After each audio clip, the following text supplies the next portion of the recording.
Mentors have the power to change a life. I remember sitting in a circle of men about 15 years ago, and the topic was mentors, and I said something like, I've never had a mentor. No one's ever put any attention on me. No one cares about me. And it just dawned on me, I'm a damn victim. Victim, victim, victim with every sentence.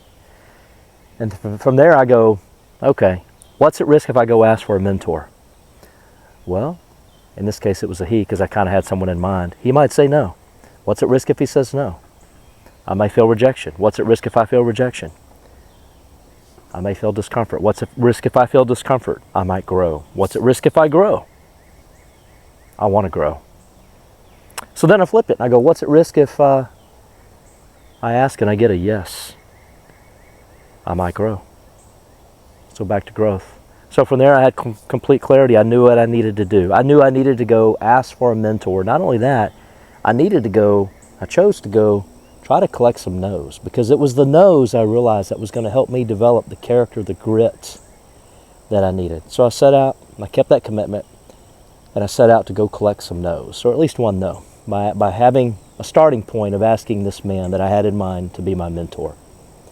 So I did, I asked. I said, hey, will you mentor me? And this guy said yes before I even finished the sentence. But I did what I recommend other people do. I went ahead and said, before you say yes, and he'd already said yes, so at that point I'm just kind of reaffirming the agreement, the yes. I said, here's what I think it looks like. I come to you, I buy you coffee twice a month. I come to you with 2 or 3 questions. I schedule it, no work on your end. This is key, no work for the mentor. I just ask you a couple of questions. You give me your thoughts. No pre-work, no work, very little effort. You just tell me what you think. And he went back to yes. What I realized is when I knew this before I went to ask this man to be my mentor, I realized like no man is perfect.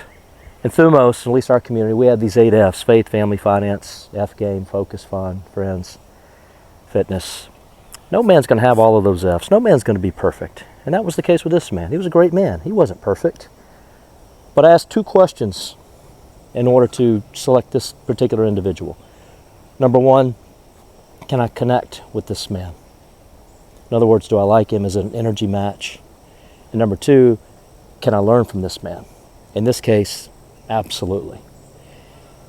And what I realized as I look back, reflection gives us a whole lot of clarity when we look back oftentimes. Man, that was the highlight of my career. I not only had mentors, but I had sponsors, I had great bosses, I had friends.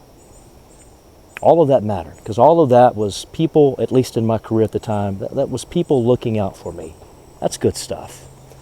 In this case, not to confuse mentors with coaches, teachers, friends that care. Like, all of that matters. But in simple terms, when I'm speaking of mentor, I'm speaking of not paying for that service, unlike a coach. And I love coaches. I am a coach.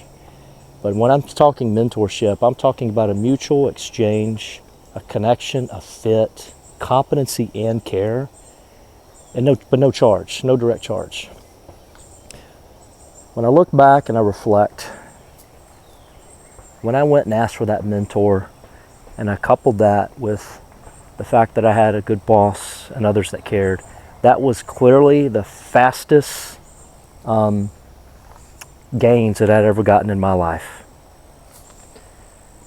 And so there I started reflecting, and I go, why did it take me so long to go ask for a mentor? And of course, I was unaware that I'd never asked. Maybe I didn't feel worthy to ask. But here's where I got to real quickly.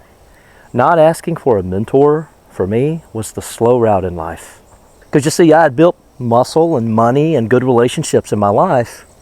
I just did it all alone. I just did it without any help, any leverage. If we just take the muscle piece, I put in thousands of reps. That's a small guy. It didn't come easy for me. Thousands of reps. I read articles. I read studies. I applied things. I tried everything that I knew to try at that time. Imagine if I had reached out and gotten some help. Talked to someone bigger than me, more advanced, further on the journey.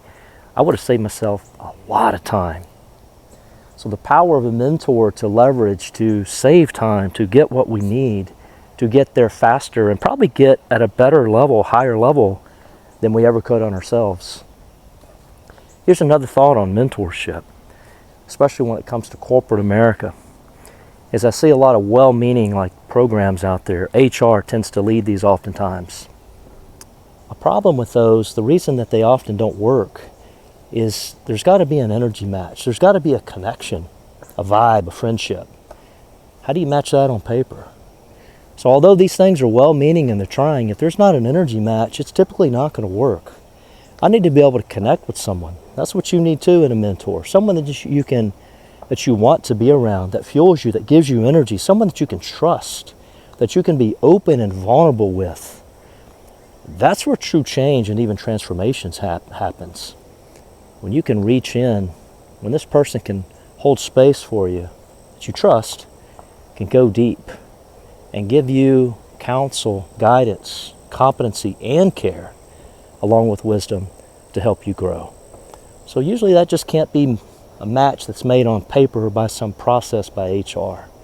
That's got to be something that you choose and you know in your gut and your body. Here's something to consider if you do reach out for a mentor. I like framework, but I also think people make it too difficult. They try to make it too formal, too structured. Why not just keep it simple? Why not just approach that person that you connect with and say, hey, I respect XYZ about you. I'd love to learn from you. Keep it simple. I'd like to meet with you on some frequency. And here's the deal. If and when that person says yes, make sure you do what they recommend. Because if you don't, you risk disrespect and wasting that mentor's time. And if you're not going to do what they recommend, then I would invite you to lean in and be open and honest and maybe dissect that a little bit as to why you're not going to do it. Because maybe you're right, maybe you're wrong. But in other words, don't just not do it and ignore it. Typically in life, when there's a vacuum, there's a void, it gets filled with the negative. So if I'm mentoring someone and they just don't do it, then I'm kind of like, why did I waste my time? But that doesn't happen if they'll lean in, connect, and we have that open, candid discussion, that honest discussion. Brothers, there's power in mentorship. What I would invite you to do is ask yourself, do you have the mentors in place in whatever F? Maybe it's career and business, finance. Maybe it's family. Maybe it's fatherhood, fitness, whatever it may be. Do you have the mentors in place to support you on your growth journey? Are you doing things like I did for so many years and just trying to do it all alone? You know, the lone wolf, if he's alone for too long, he's in trouble. Consider asking for a mentor. Consider going out and collecting some no's. Those no's, they'll build character, grit. They'll make you a better person. But you might be like me and you might get a yes. And then you just simply lean in and act on it. By the way, when a mentorship is over, I suggest you close that as well. So in other words, agree to a certain time frame when you put some structure in place. Maybe it's 12 weeks. Maybe it's 12 months. But don't just kind of fall off and ghost. Give it structure. Don't make it too formal. Make it fun. Make it worthwhile on both ends, but make it happen.